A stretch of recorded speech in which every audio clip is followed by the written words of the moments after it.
Yeah, man. Ford Ranger Raptor. Ford Ranger Raptor. Yes. How's it, Nicky? Alright, are How you? you doing, my boy? Last time I saw you in a sling. Things changed. Now at least your hand is. Things have changed. I'm much better now. So I can do this.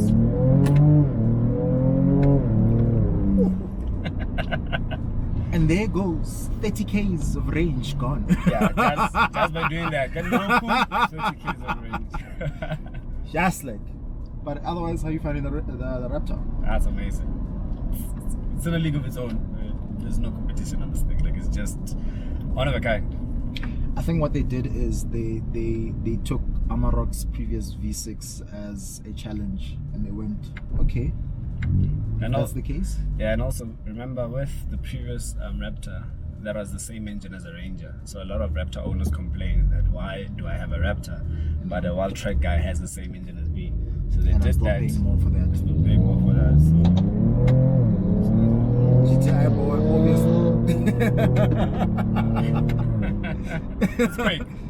As we saw there, it's quicker than a GTI. We're going straight now. Second set of robot, we're taking a left. So yeah.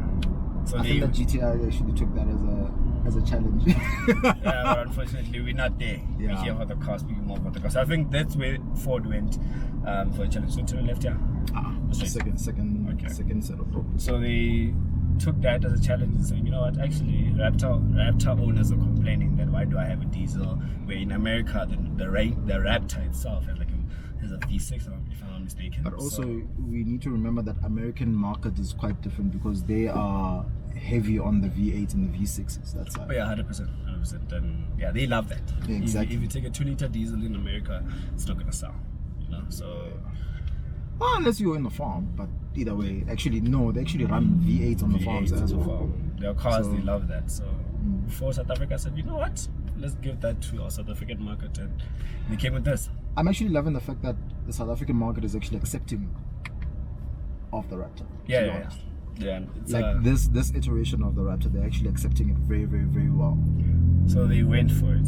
You know, the customers, the fan base or customer base, they literally said, you know what? It's either this or nothing. If you're going to cry about the fuel efficiency of the vehicle, then you can't afford it. And settle for a wild track, which is still a good car. Yeah. Which is still a good car overall. So when you get into this, you want to be a bit more, you want to be different essentially. You want to be bigger, you want to be louder, and the looks wise speak for itself. Although even the normal wild track does look good. So yeah, you won't find someone that's owning this car complaining about fuel because you know exactly what you got yourself into when you got into this. You know, I like the fact that, you know, we passed the Ford back then. So I went in there as a customer just to kind of like, you know, gauge exactly like how a salesperson would actually sell this car. Yeah. And literally the first question that the salesman asked me is like, what are you looking for? Are you looking for performance or are you looking for practicality? Practicality. So obviously practicality, I know that very well. I'm going to be taking that bakkie side and it's going to work. Yeah, 100%. When it gets there. Whereas if I'm looking for performance bakkie, this is it. So people that want a daily bakkie, you don't buy this. No. If you want to go construction sites and all of that, you don't buy this. Because even towing capacity, this has less towing capacity because of the fork suspension that it has. Yeah. So you have to rather go for a wild track, which is going to give you more range, a higher towing capacity, and more pulling power per se. So yeah, and the wild track is a good vehicle on its own. Just this one is just something else of, as you can hear.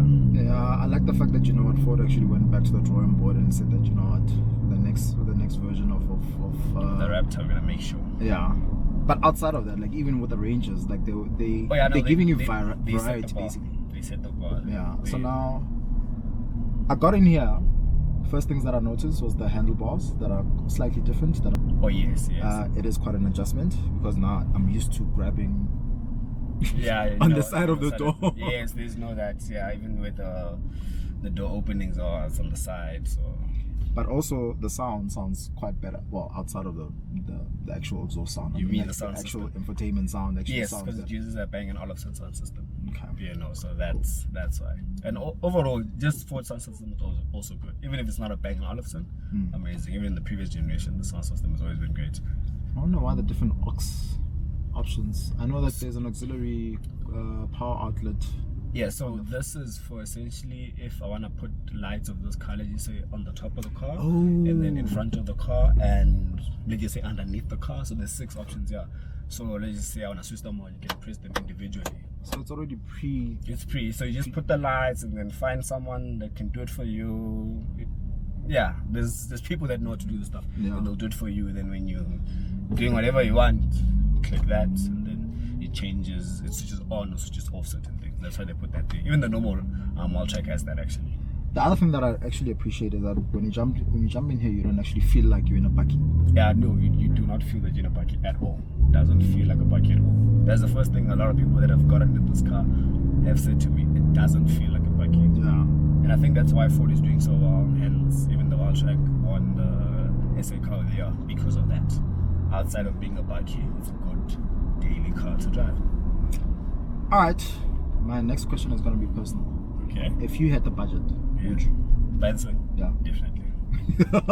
Easily so. Not thinking twice even. Not even thinking A twice. swiper. Swipe at the same time. I'm not even looking elsewhere. I'm not even thinking of anything else.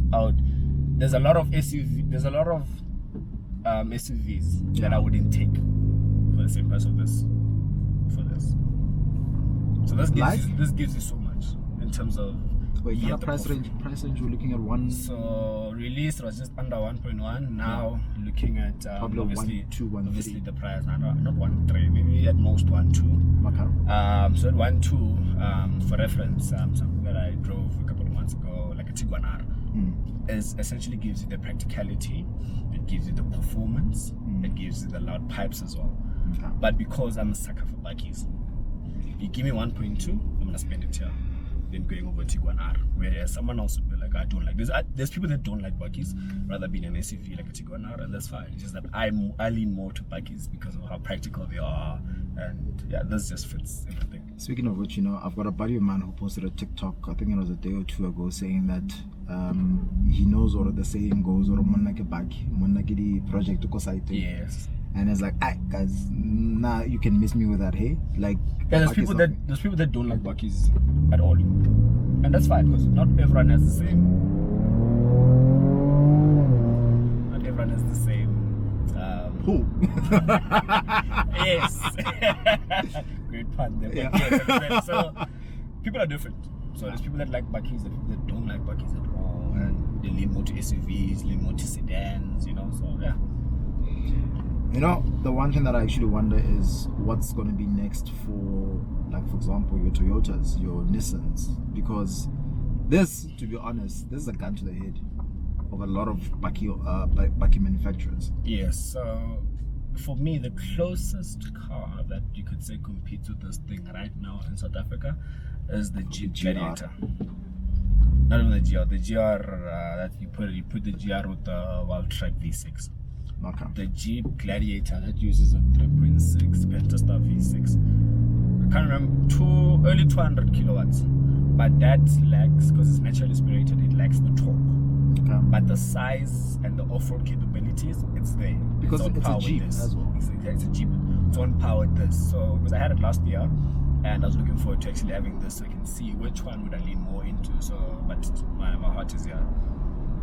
So that's the closest thing to this thing. Also, I can actually understand why, because number one, with Gladiator you still feel like you're in a Jeep.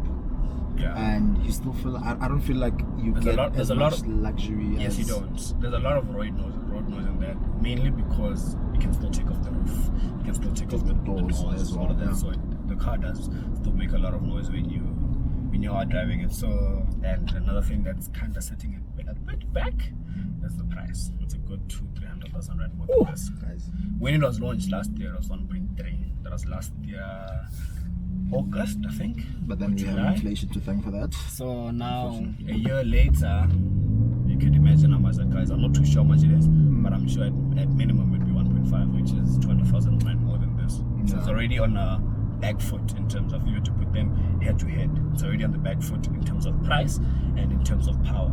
Yes, and that's why we don't even see a lot of them on the roads. Exactly. Yes. For that amount of money, people will be like, but that's the Raptor. That's true. That's the Raptor. So I think that's also, and also Jeep has its niche market. So people, it's like a certain car, man. people have Jeep lover. You can tell a Jeep lover about a Raptor. I was telling a guy that loves Jeep about the Raptor. He's like, I'm okay. I'm not getting. No, you're right. I think also it just goes down to preference at the end of the day. I mean, like there are guys who are literally diehard Toyota fans, and they'll never, as much as the Rangers are better offering, they'll never go and buy a Ranger because they're diehard Toyota fans. Yeah. I mean, yeah, exactly because of that. Okay. Doggy, hopefully we get to see this thing. I know Switch Off SA has got some nice things planned for it. Oh yeah, no, definitely. The review is going to be very interesting. I'm going to do a couple of things. I'm going to testing the 0 to 100, all of those things. So you'll see the review is going to be a bit different from my normal reviews. Okay. Yeah. I thoroughly enjoy it. I'm actually enjoying this ride. It's not as hard as a Toyota. Like it's not as hard as a Navara. The Navara's very bouncy at the back because of that that suspension it has, but it rides well as well. Just that it's a bit bouncy. Yeah, it's not as hard. Like I think in essence, what I'm trying to say is that like when you're in a Raptor, you're not actually feeling like you're in a bakkie. Essentially. Whereas competition-wise, you feel that you're in a bakkie. Yeah. All right, no stress. Nicky Nash, Semi SA, signing out. Peace. Peace.